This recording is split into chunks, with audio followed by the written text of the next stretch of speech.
Hi guys! Welcome to Ate Kosang Vlog. So gusto ko ipakita sa inyo ngayon ang PWD lift na manual. Kasi maraming gustong bumili ng wheelchair lift na motorized. Kaso medyo mataas ang price ng motorized. So nagkaroon ng panibagong supplier ulit. Nag-present ulit sa atin ng available product nila na wheelchair lift na manual. Papakita ko sa inyo paano to gamitin. So ang una mo gagawin, tatanggalin mo itong lock na to. By the way, kaya namin didikit sa kotse na to dahil kino-customize namin tong sasakyan na to. Hiniram lang namin para lang malagyan namin yung demo. Tapos yung may mga brackets kami dito. Yung bracket, may ginawa na kami brackets para tumibay ito. Tapos separate yung plate namin para pagkakapitan nitong wheelchair lift na to. So, paano i-operate ito? Kahit isang tao kaya lang kasi hihilain mo na siya na ganyan. So pagkahila mo ng ganyan, bababain mo yung paa niya. Magkabilaan niya ng isa,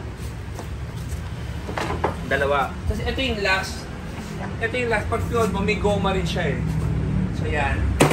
So ito yung manual. So, ang height niya is about from the flooring ng sasakyan, siguro nasa mga 41 inches. Exaggerated na lang 46.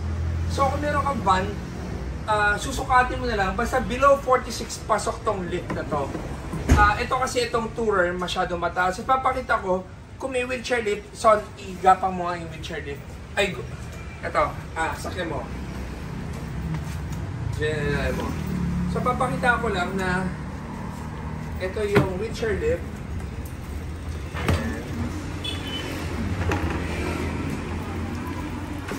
Usually, itong wheelchair lift ito, kasi ano yun eh, may sarili siyang power ng motor eh. Pero pag titulak mo lang, para papakita mo, ito yung rampa. So kung palabas, ang itutulak mo rin pababa. So guys, very practical to. At saka kung interested kayo, pasok to even sa Toyota Life Ace. So pag pack up naman, ito naman. Pag pack up, ito. Tapos, nandito siya. So ganyan. Tapos, ilalak mo na siya.